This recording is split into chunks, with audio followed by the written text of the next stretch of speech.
And we're live.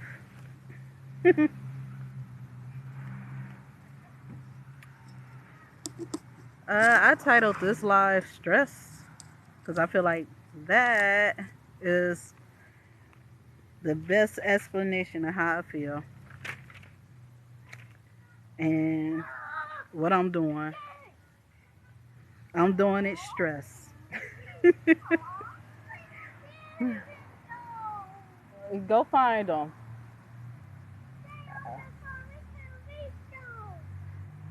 Oh, well, go play on the swing. Yeah, so that's what I titled it. No, mama, not right now. And I guess the best way to say it is, you know how when you start your business and everything and everybody have all this advice and they have so much information to give and all that stuff, and I just, Tay, don't make you go in the house because you faking. You can play.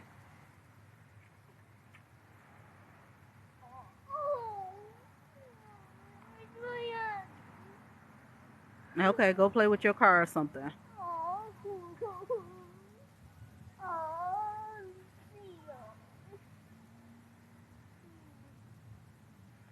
She always do the most when I get on the live though. But yeah, like, just the reality is that having a business and running a business, especially if you're doing it on your own, it's a lot of work. It is a lot of work. And also being everything, honestly, content creator, being the one who have to manage the accounts, being the one who have to file everything, do everything, keep up with inventory, keep up with everything. If you're doing it on your own, it is a lot of work. And so, having a team or having just a few people that are very supportive, that are very helpful, that are honest, that are there genuinely to help you build your business and your brand, that is something beautiful. That is something very beautiful. But honestly, when I started my business, I this time, because I've had another business before, and I had the idea in my head that I was just going to just sell hair, like human hair. I would sell the product that I wanted. I would sell clothes. I would just simply do that. And that's not the way it's happening. And I thought, like, especially too for the way I wanted to present my product and present it. I would use other people as models and all those things because I didn't personally want to be in the spotlight.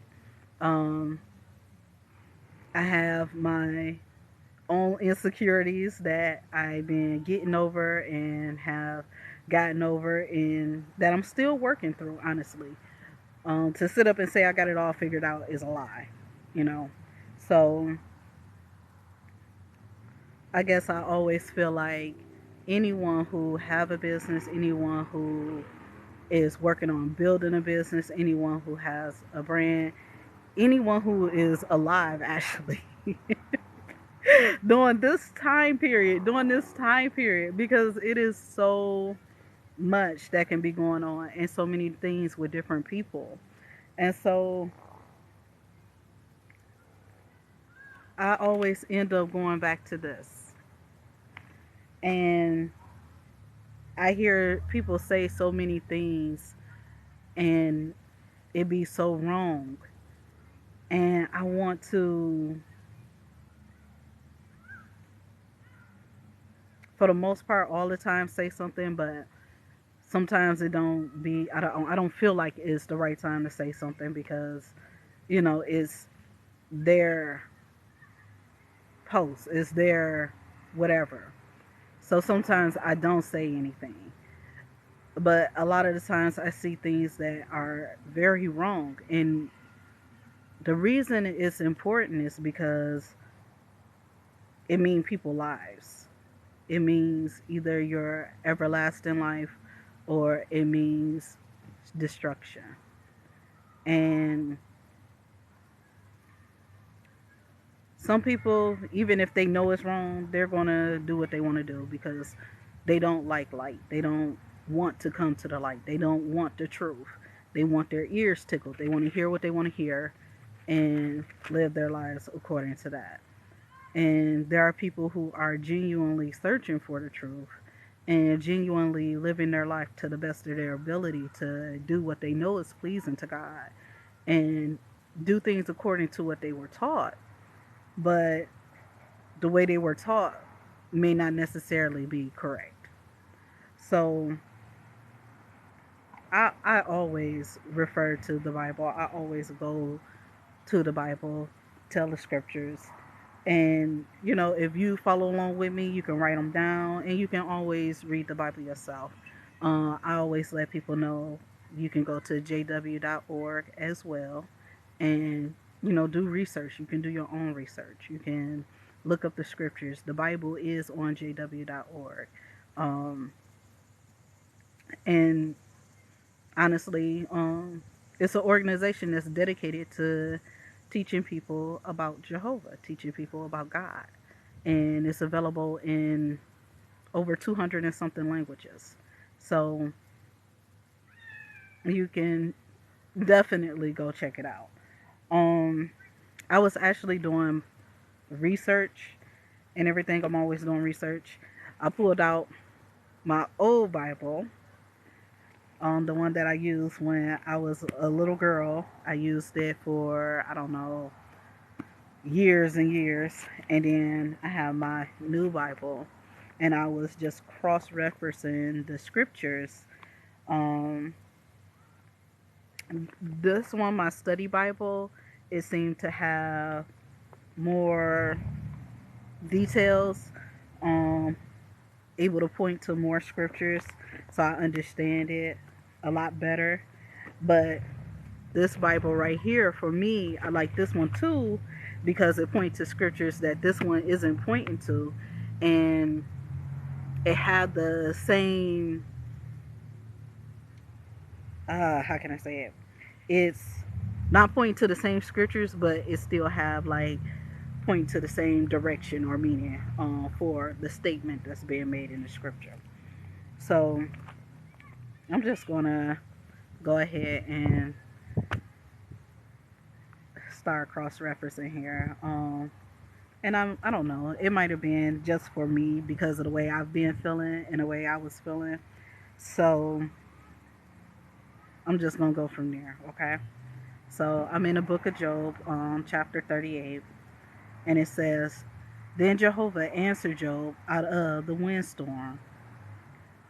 Who is this woman? Who is this who is scurrying my counsel and speaking without knowledge?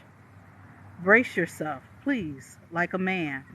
I will question you, and you inform me." So this is Jehovah telling Job to inform him, seeing that, he know more than Jehovah. And it says, "Where were you when I founded the earth?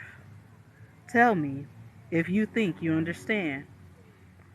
Who set its measurements, in case you know, or who stretched a measurement or a measuring line across it? Into what were its pedestals sunk, or who laid its cornerstone? When the morning stars joyfully cried out together, and all the sons of God began shouting in applause." So my first question here was when the morning stars. So here it points me to the scriptures on Genesis 1:1, and then it goes to Nehemiah on 9:6. So I'm going to read that one. I had already turned to it. Say, get back here. So Nehemiah 9:6. She'll be back, Mama. It says, "You alone are Jehovah.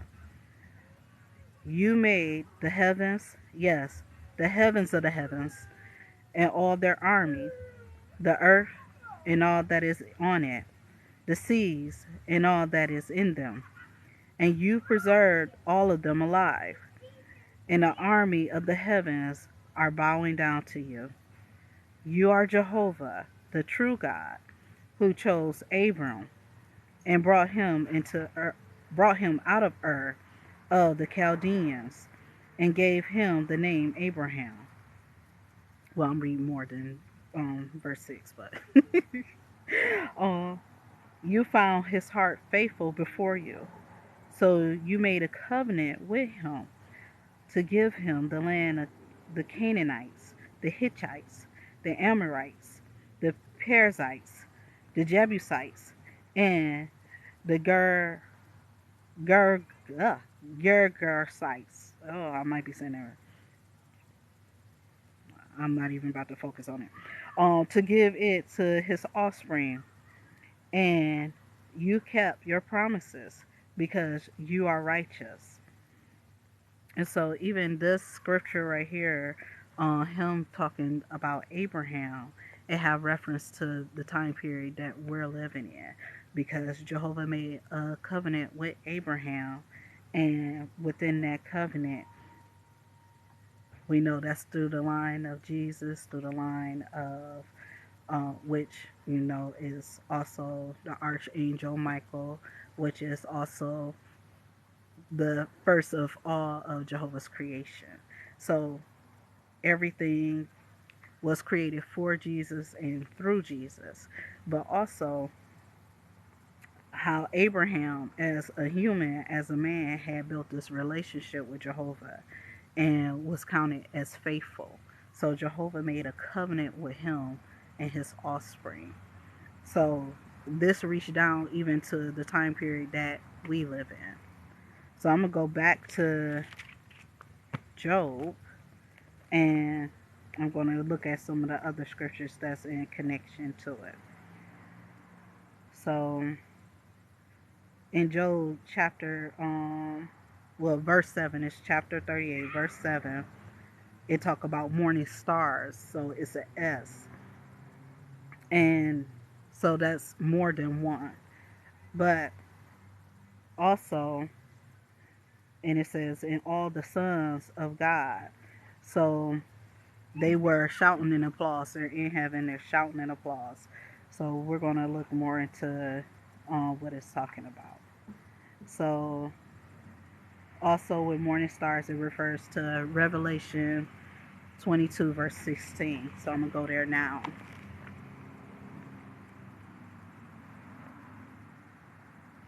And remember what I just said about Jesus. So it says, "I, Jesus, sent my angel to bear witness to you about these things for the congregations. I am the root and the offspring of David and the bright morning star." So we know that David is also through the bloodline of Abraham or Abram, which is also include King David. So I'm not going to reference from Revelation. I'm going to go back to what I was reading in Job. Okay. And let's see.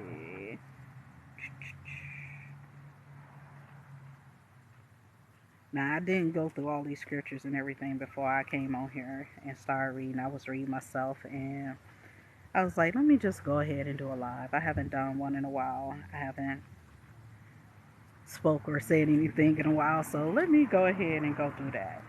So, let's see. Let's go to, maybe, let's try Genesis 6:2. See what we find here.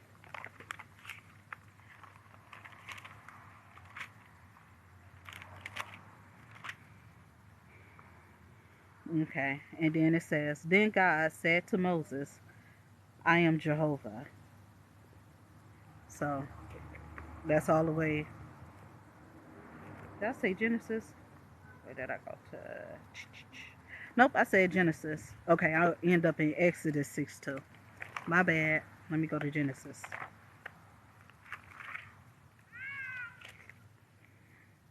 Okay, Genesis 6 2. And it says, the sons of the true God began to notice the daughters of men were beautiful. So they began taking as wives all whom they chose. So this, okay, account in Genesis, this is pre-flood. So if you continue to read in Genesis, let's see.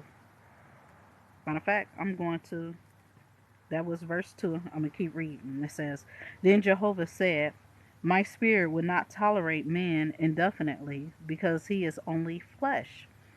Accordingly, his days will amount to 120 years. The Nephilim were on the earth in those days and afterwards. During that time, the sons of the true God continued to have relations with the daughters of men, and these bore sons to them. They were the mighty ones of old times, the men of fame. Consequently, Jehovah saw that men's wickedness was great on the earth, excuse me, and that every inclination of the thoughts of his heart was only bad all the time. So we know that the Nephilim were a hybrid of angel mixed with humans. So when we continue to read about the Nephilim, they were mighty, they were men of fame. And also, like, I'm telling y'all, man, I want one of them old Bibles. I want one so bad. Like the ones that was on from, I guess, like 1611, like the 1600s, where it have all the, where it had the apocryphy, it have, just everything. Like, I want one so bad so that I can read it, because is I mean, I want to know if I will understand it, if I will, like, ooh, okay, I get excited. I get really excited just thinking about it. But basically, those angels, they had left their station. They had left their place that they were supposed to be in. And they came to earth and had relations. And so they created this hybrid of humans. And basically, when we read, it says, consequently, Jehovah saw that. Okay, I read that part. So, verse 6, it says, Jehovah regretted that he had made men on the earth, and his heart was saddened. So, Jehovah said, I am going to wipe men whom I have created off the surface of the ground, men together with domestic animals, creeping animals, and flying creatures of the heavens, for I regret that I have made them. So when we go back to the very beginning of the Bible, we see that Jehovah said it was good. Everything that he created was good. And, from the heavens down to the earth, everything, down to man, down to the woman. And on the seventh day, he took a rest. His work was good. And here, back in Revelations, Jesus is talking about sending his angels so that they could witness to those in the congregation and basically let them know what's going on. And we know that Jesus is the first of all creation. And also that, oh, I'm in another Bible book. Let me go back. Nehemiah tells us that Jehovah is the only true God. And also in other scriptures, it speaks of Jehovah being the creator of all things and being the only true God. So when those angels left their station, when they left their assigned place, and they didn't just take women and have relations with them, they made them their wives. They took whoever they chose and they created a hybrid. And it basically took and made Jehovah feel like everything that he had made that was good was no longer good. He was destroying it all. But we know that's also where the story of Noah came in, and that out of all the earth, all of his creation, that he saved, you know, whatever was in the ark, whatever he brought to the ark was in the ark, that's what was saved. Everything else, if it couldn't swim, if it wasn't meant to be in water, it died. So that was just 8 individuals. That's not a lot, when you think about even just a world full of people, because that was still toward the beginning. But in chapters, but by the time you get to chapter 3, chapter 4, you see men had become many. They had started becoming many. And just looking at the years and everything of who had lived during that time and that time period and everything, they was living, let's see, Methuselah lived for 782 years. And says, so all the days of Methuselah amounted to 969 years, and then he died. I'm in Genesis chapter 5. And that was verse 26 and 27. Let's see.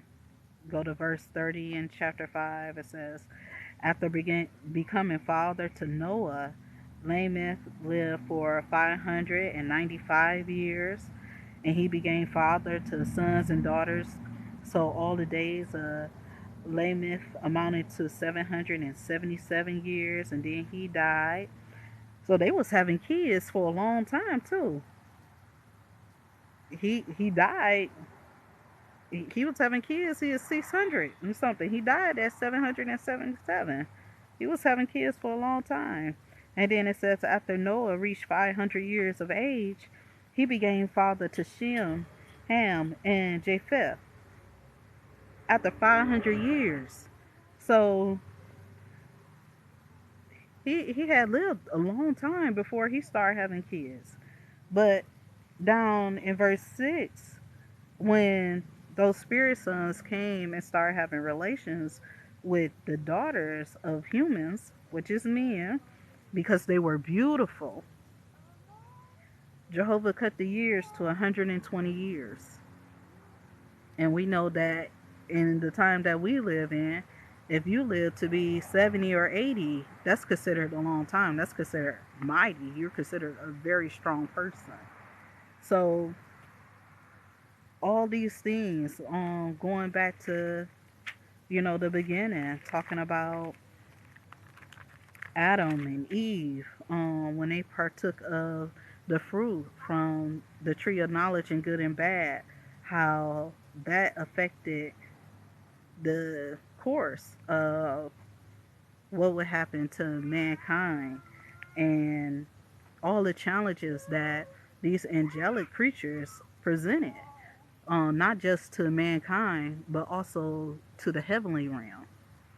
It basically caused chaos. That's the best way to say it. They caused chaos. By Satan challenging Jehovah's right to rule, they caused chaos. And in that chaos, Jehovah in his wisdom decided that he was going to let that question be answered. And so when we go back to Job, and that's where Jehovah asks these questions, saying, who is obscuring my counsel and speaking without knowledge? He asks us to tell him what he should have did, why he should have did it a certain way. And we know too, without books or publications or, some way of those before us telling us their history, telling us their lives, telling us anything, we don't know anything about anyone before us. So how can we counsel Jehovah? And it's something that's deep for each individual to look at for themselves.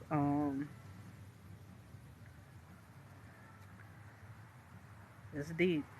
It's deep because, like I said, it's one thing to basically teach others, but in teaching others, you have to also teach yourself.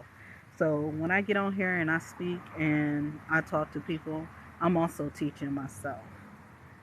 So we know who the morning stars are and these things, but the whole point is there was a very important challenge that was presented, and we're living in a time of the end. And the reason we're in a time of the end is because that challenge basically is at the point where it's being answered. Those that want to serve Jehovah and come to know Jehovah, they will be able to know the truth because knowledge of Jehovah will fill the earth. And those who do not, then they will not be saved. The earth itself will not be destroyed. Let me see if I can find that.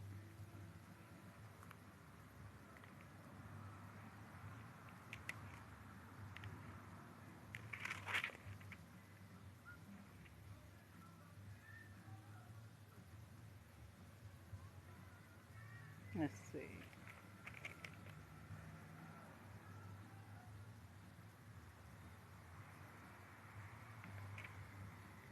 I just went ahead and turned to Psalms. Uh, yeah, because the earth, everything, like, is filled with so much chaos, so much injustice, so many things, and so Jehovah is answering a lot of questions, and also, like, I know this personally. I feel like a lot of people all around is asking why. God, why are you allowing this? Or God, why? Where is God? Is God real? You know, things of that nature, and it's because Satan is on a rampage too, and so is those wicked spirit creatures that do not serve Jehovah or do not obey him. Those are the demons. And they're misleading a lot of people and causing a lot of hardship, a lot of havoc. Yes, me too. Go ask Yaya, I help you.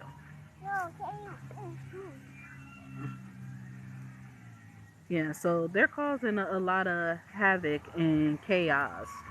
And no, what? No, don't stand here and start crying. Well, go, go.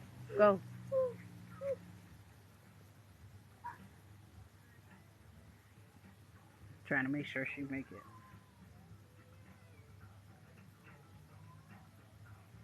Hold on 1 second. Ooh, ooh, ooh, ooh.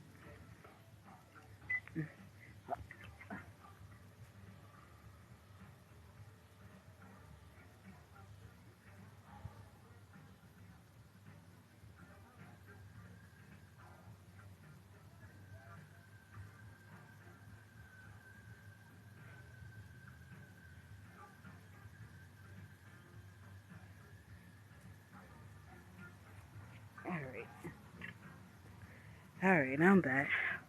I'm bad. I'm out here getting ate up by these mosquitoes, tearing me up. Okay, so what I was saying is, yeah. So those same spirit sons and everything that left their station, from heaven in the beginning, and was causing chaos and havoc and all those things, they're doing the same thing now. So I went to Psalms and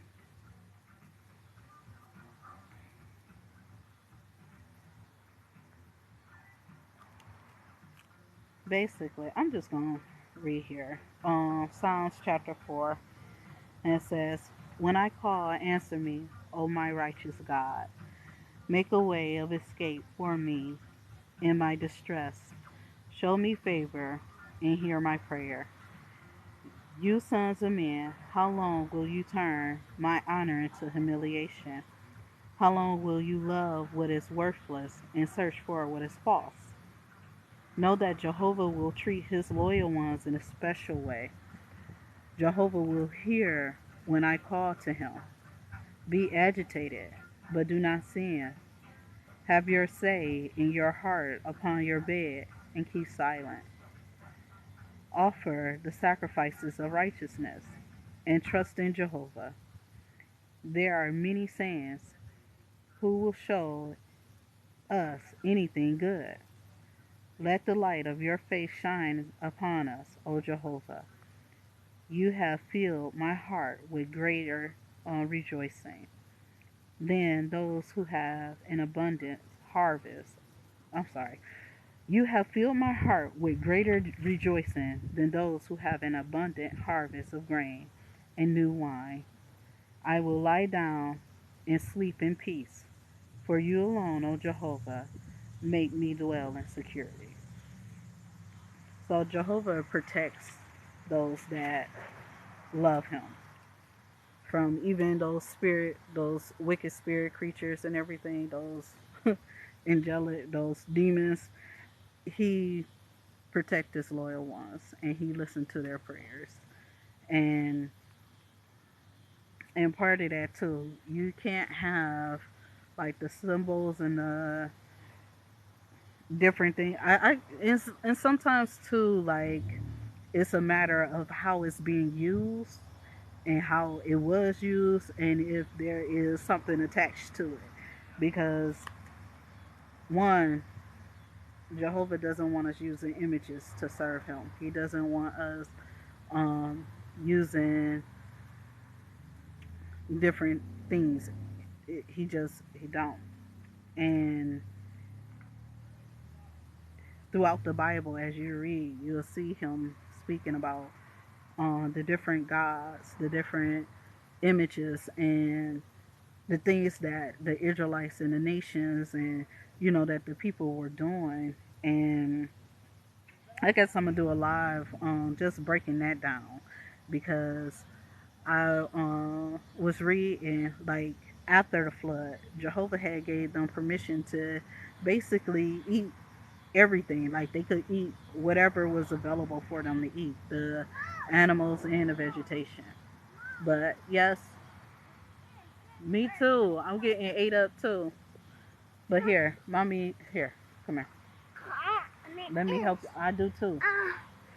But here. Under my arm is this. Okay. I'm gonna fix this and then I want you to go play, okay? Oh. You wanna go in the house? Mm-mm. Okay then. There's nothing I can do to help you. I'm getting ate up too. Oh, that's breaking place. It okay. Hurts. It do. Oh. Okay, go ahead. Go swing. Oh. And so basically, what I was saying is in that time period, they could eat whatever, but then later on, there were restrictions where they could only eat certain animals or certain foods. My bad. Um, and like even with tattoos, the shaving of the head, a lot of that had to do with them worshiping false gods.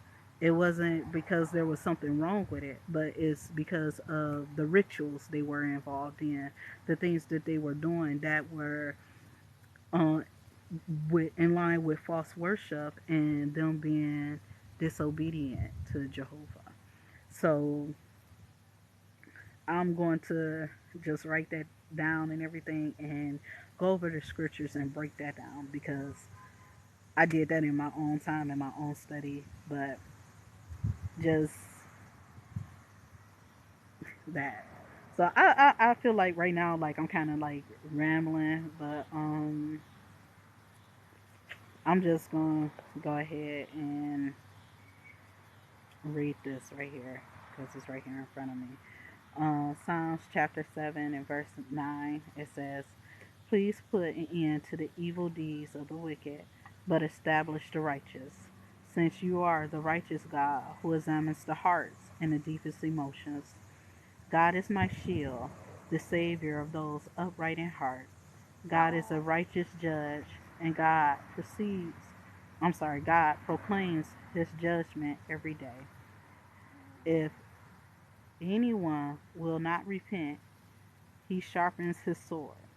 He bends his bow and make it ready." Stop. Go play.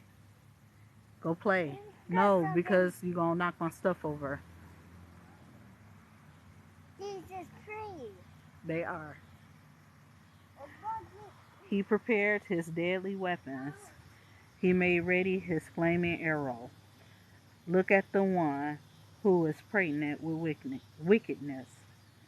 He conceived trouble and gives birth to lies.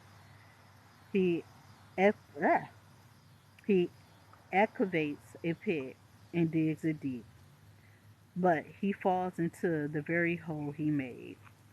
The trouble he causes will return on his own head. His violence will fall on the crown of his head. I will praise Jehovah for his justice. I will sing praises to the name of Jehovah the Most High. So,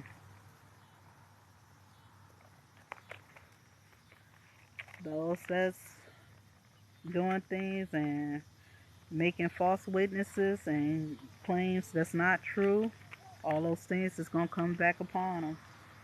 And Jehovah, see, that's one thing about Jehovah. When he make a judgment and he decides that, this is the time for him to protect one of his servants, this is the time for him to make a judgment call, he do not hold back. He in his justice, his righteousness, his everything, there's nothing that anyone can do about it. There's nothing that anyone can do to stop him. There is nothing that anyone can say to him, because his judgment is righteous. There is no one above him. He see and created all things. Is in righteousness. It's not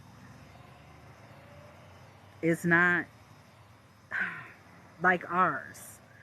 It's not anything that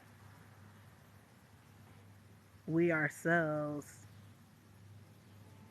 can sit and say that Jehovah did wrong, because Jehovah's not going to do wrong. So those that's honestly seeking to do the things that's pleasing to Jehovah, knowledge of him is going to fill the earth. And I guess with all of us, either we're going to do it or we're not. And every circumstance isn't black and white. Every circumstance isn't, you know, the same. But at the end of the day, what matters is, are we as individuals doing what's pleasing to Jehovah? Are we doing the things that matter, the things that's pleasing to Him? And everybody is so critical of everything. Like, I already know, like, I can't even imagine probably some of the things that's being said about me, but I'm not even gonna go there because honestly, I don't care. It's not, I know what I'm doing, I know how I live my life, and I know what I'm accountable for. So,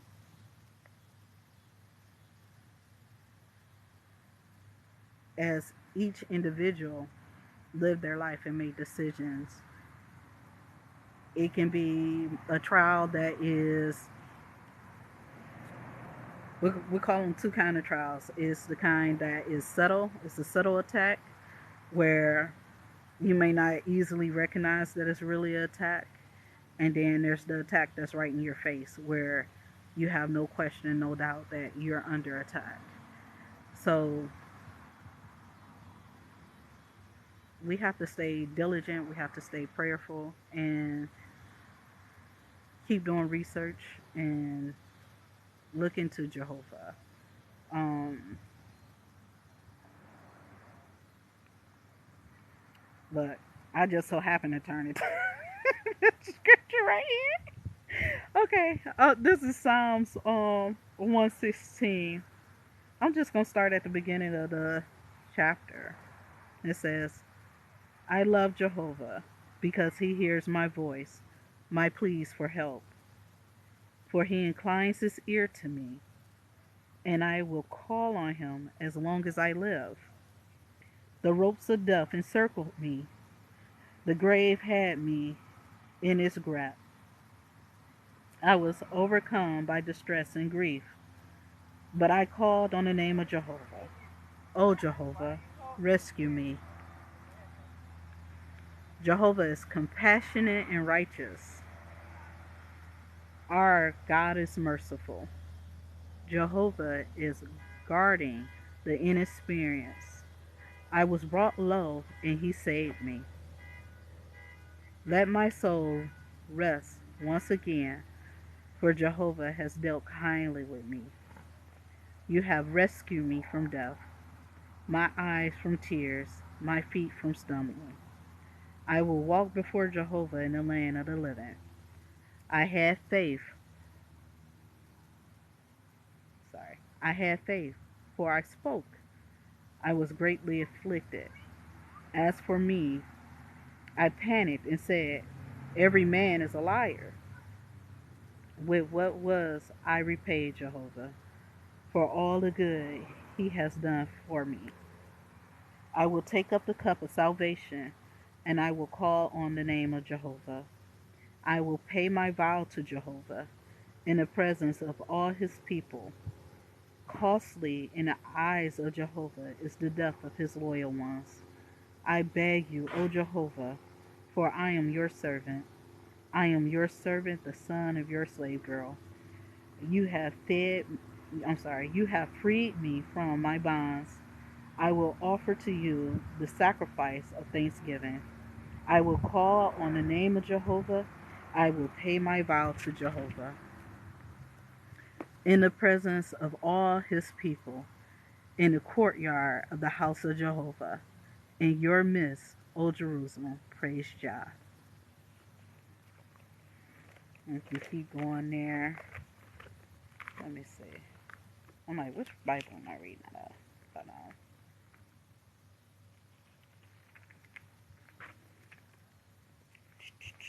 And I be in my Bible so much, I be forgetting like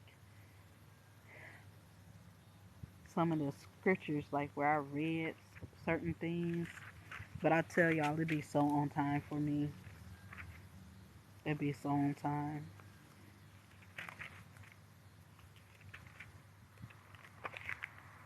Let's see.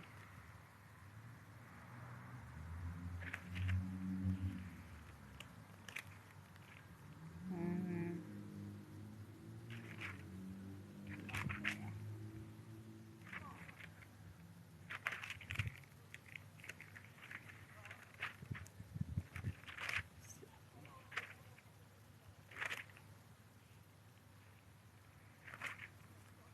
And I mean, it's so many just basic, simple truths that I just come across just by turning the pages and just reading. Like this one that just popped out to me at First Corinthians 15, and it's a lot of people. Okay, like heaven and earth. Most of mankind are either going to be resurrected or live forever on earth. Only 144,000 people is going to heaven. That if a person was born human, out of them humans, only 144,000 throughout the history of mankind.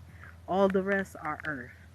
There are very few that are going to heaven in comparison to the number that will reside on the earth. So even the teaching that, most people will be going to heaven, that's not true. Most people will live here forever on earth. I say that for another day. I'm gonna write that down too. But you can go to jw.org and also, look up the publications and everything talking about everlasting life, paradise, living forever, um, being on earth. Who will live forever? And it's there, and you can look in your own personal Bible. But yeah, First Corinthians chapter 15, verse 26. And I mean, just this whole chapter and everything I can see is talking about, the good news, declaring of the good news, and that, ooh, it's a lot. I'm not about to read all that right now, but it's talking about those that are anointed and also those that, uh, let's see. Okay. I'm just going to start at, matter of fact, I'm going to start at verse 20. It says, "But now Christ had been raised from the dead, the first fruit of those who have fallen asleep in death. For since death came through a man, which is Adam, resurrection of the dead also came through a man, which is Jesus. For just as Adam, all are dying, because Adam ate, partook of that uh, fruit in the garden, the tree of knowledge of good and bad, all mankind was condemned to death. So, for since death came through a man, resurrection of the dead also came through a man. For just as in Adam all are dying, so also in the Christ all will be made alive. But each one in his own proper order. Christ the first fruit, afterward those who belong to the Christ during his presence, which is those who are anointed during this time period, because this is during the time of Christ's presence now. Yes. What? Go, go. Okay, I'm gonna have to get off of here soon. Okay, next, the end, when he hands over the kingdom to his God and Father, when he has brought to nothing all government and all authority and power. For he must rule as king until God has put all enemies under his feet. So now is the time of his presence. So right now, where it says, when he has brought to nothing all government, all authority, and power.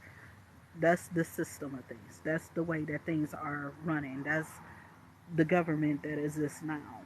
That's dealing with false religion. That's all those things. That's all the injustice. All those things is brought to nothing. And he's going to rule until God put all his enemies under his feet. That's during that 1,000-year reign. So for 1,000 years, humans are going to be working toward perfection. And during that 1,000 years, actually before that 1,000 years, now we're living in a time where we're about to go into the time of tests, where mankind is about to be tested and see who will really serve Jehovah, who love Jehovah, and who will survive. That's the Great Tribulation. So that's what's next. The Great Tribulation is coming.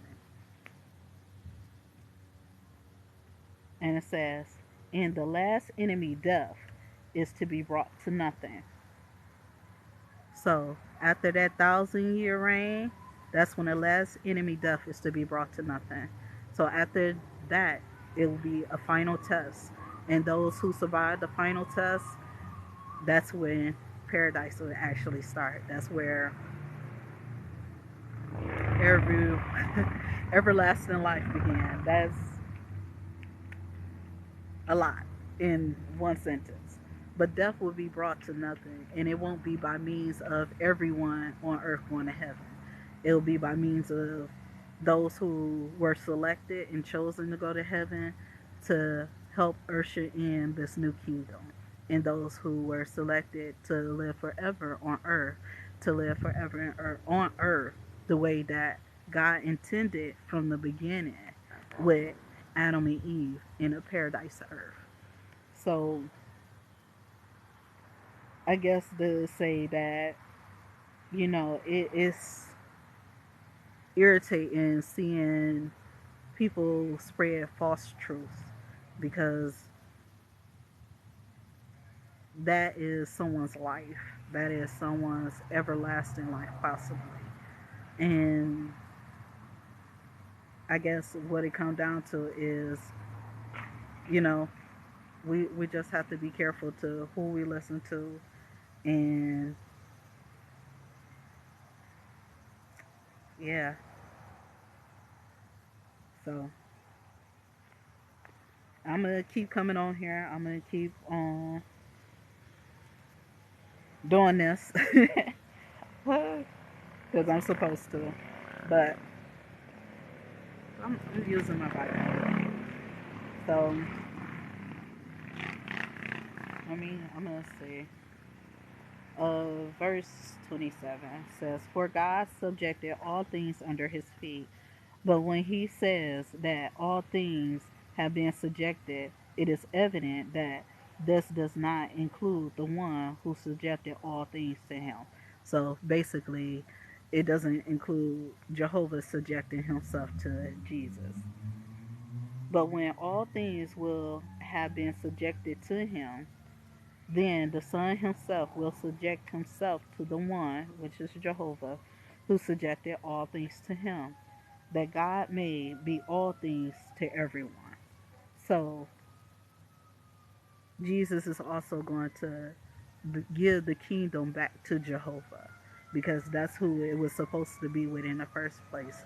And that's where that challenge of rulership came in. Did Jehovah have the right to rule? And was Jehovah the best ruler for mankind and for all the universe? So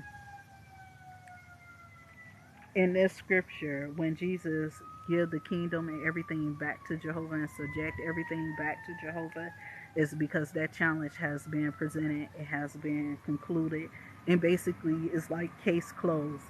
Um, Everything is going to be better in Jehovah's hands, and right now we're going through the side effects and the trials of dealing with that challenge. So, as individuals, we have to decide which side of that challenge we stand on. Do we want to side with Satan and his demons? Do we want to side with the side that is against Jehovah? Or do we want to side with the side that is with Jehovah? So, that's all. I'm stressed. That's what I titled this live. I'm stressed. I'm growing, I'm changing, and I'm learning. So I'm going to do my best to break down what I learned and present it to you all and go from there because that's all I can do. And pray, keep praying. Use Jehovah's name, however you use it. Jehovah, you're speaking to the Almighty and you're using His name, and you genuinely want His help, you genuinely looking to serve Him, to find Him, to do the things pleasing to Him, He's going to help you because He's searching for His loyal ones. That's what He's doing right now. So, yeah, okay, here I come. Satan and his demons is on a rampage, and we're all in a spiritual fight. We're in a spiritual war right now. So, like I said, I'm going to keep coming on here and I'm going to do my best, y'all. So, I hope this helped and I hope it encouraged y'all. I feel better now. So, that's the best way to put it. But I got to go. Take care of my toddler. Take care.